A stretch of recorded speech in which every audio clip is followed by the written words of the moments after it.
Oke, selamat malam teman-teman. Kembali lagi di podcast Sila Podcast. Podcast Sila. Adi dong. Ulang. Selamat malam teman-teman. Kembali lagi di Sila Podcast. Oke, dalam podcast kali ini kita kedatangan dua narasumber, yaitu teman saya. Oke, sebelum lanjut ke inti podcast, kita selayaknya perkenalan diri dulu ya. Perkenalan diri dulu. Oke, dari saya sendiri sebagai host di dalam podcast kali ini, perkenalkan nama saya Gusti Ngurah Andika Putra. Kalian bisa manggil saya Andika. Oke, ada dua narasumber dalam podcast malam kali ini. Yang pertama ada Nama saya Kadep Yuka Saputra.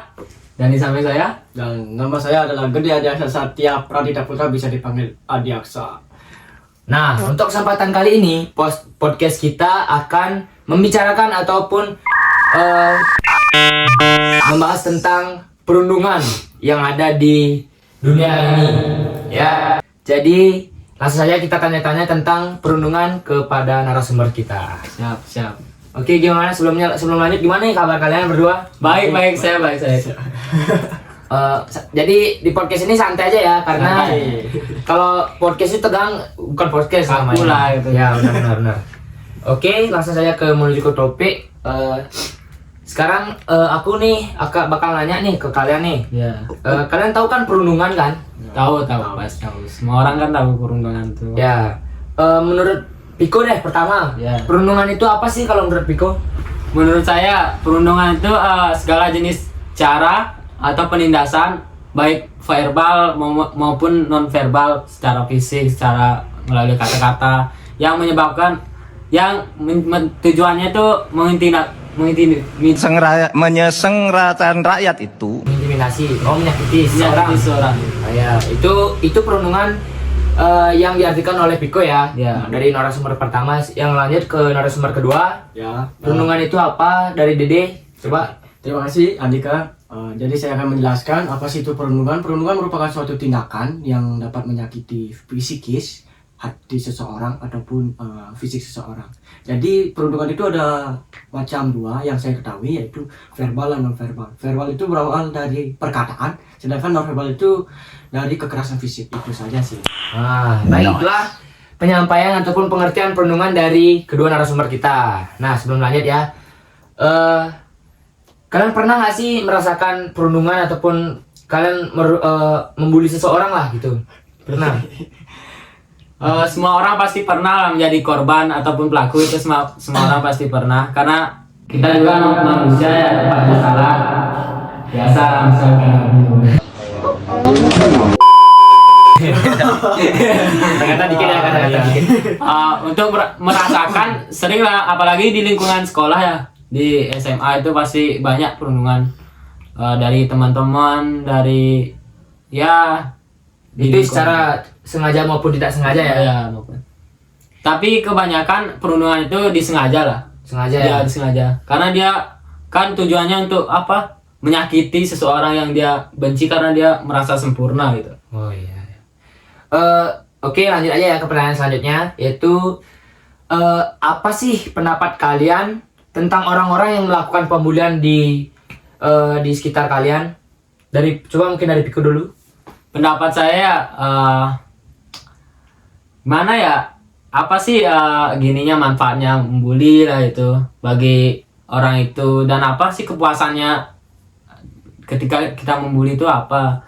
Terus ya mungkin segitu aja. Untuk Dede saya dijelaskan lagi. Pendapat Didi tentang orang-orang yang masih melakukan pembulian sampai saat ini.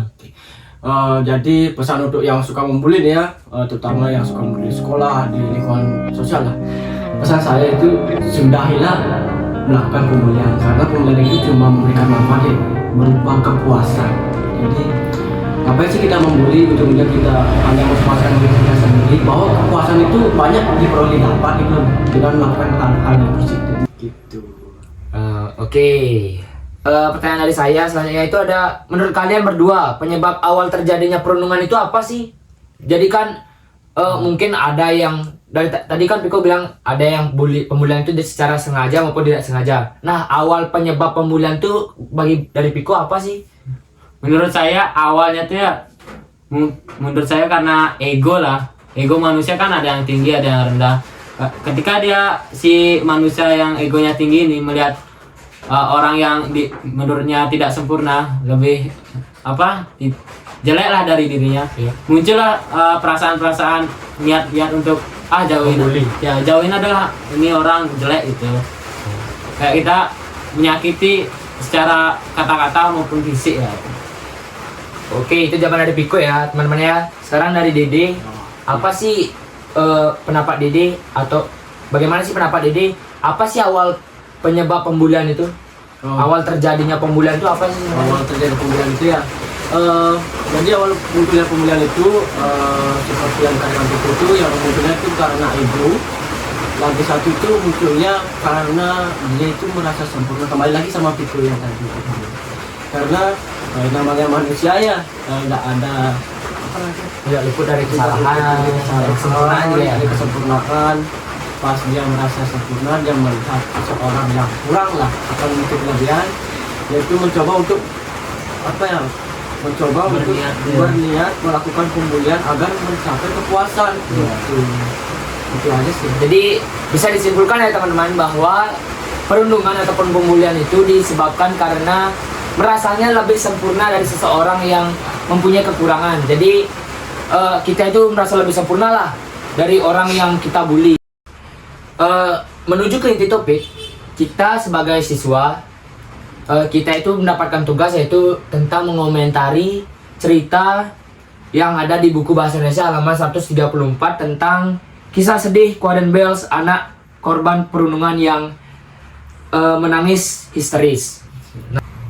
Jadi pertanyaannya yaitu tentang pembulian yang di buku tersebut, apa pendapat kamu tentang ibunya Quaden Bells ketika ia memviralkan video anaknya yang sedih karena sering dibully? Dari Piko ataupun Dede yang duluan boleh saja ya. Kita mulai dari awal ceritanya lah, biar penonton ngerti juga. Ya. Siapa Dede duluan? Oh boleh. Oh, Piko. nah awalnya ini saya cerita dikit. Ada dua orang, ibu dan anak. Yang pertama itu anaknya bernama Quaden Bells dan ibunya ini Chalaka Bells. Nah, si anaknya ini mengidap penyakit dwarfisme. Nah, dwarfisme itu adalah penyakit yang menyebabkan si anaknya ini tumbuh, dia kata kasarnya cebol lah itu. Cebol. Ya, cebol. Oh, kecil. Ya, kecil dari orang rata-rata. Ya. Hal ini yang menyebabkan si anaknya ini kena bully sampai dia sampai ingin bunuh diri. Terus karena saking gininya kan bulian dari temannya ini Saking keras lah bisa dibilang ya. kerasnya. Nah, awalnya si ibunya ini nggak mau menyebarkan keadaan anaknya. ya, keadaan anaknya ini nggak mau menyebarkan karena dia muak lah, ibunya ini kan muak. Mungkin anaknya terus menangis ya. Ya, terus menangis karena terus stres lah itu kata-katanya. Terus ibunya ini menyebarkan video ke media sosial dan niatnya si ibunya ini agar orang tua di dunia tersadar lah gimana rasanya jadi dia anaknya yang gitu kan, terus dibully, sakit hati lah ibunya itu. Dia menginginkan orang tua di dunia ini agar mendidik anaknya lebih baik lah, agar tidak melakukan pembulian lah ya. Tuh. Terus bisa deh. Jadi itulah jawaban dari Piko, narasumber pertama kita tentang pendapat ibunya yang memviralkan anaknya yang mengalami merasa terintimidasi karena pembulian ya. Jadi tujuan yang dijawab Piko itu yaitu bahwa ibunya itu bertujuan untuk mengedukasi orang tua yang ada di dunia ini untuk agar bisa ya mengajari anak-anaknya agar tidak melakukan pembulian tersebut. Nah, sekarang langsung saja ke narasumber kedua untuk mendengarkan jawaban dari pertanyaan yang sudah saya paparkan tadi.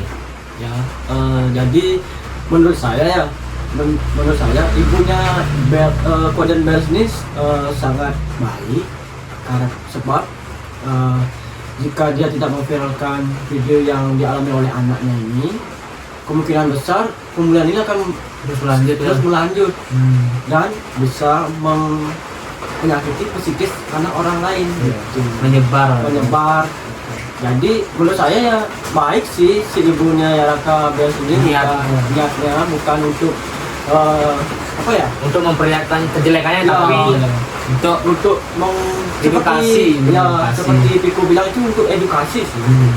Jadi harapan saya semoga apa yang dalam cerita ini kita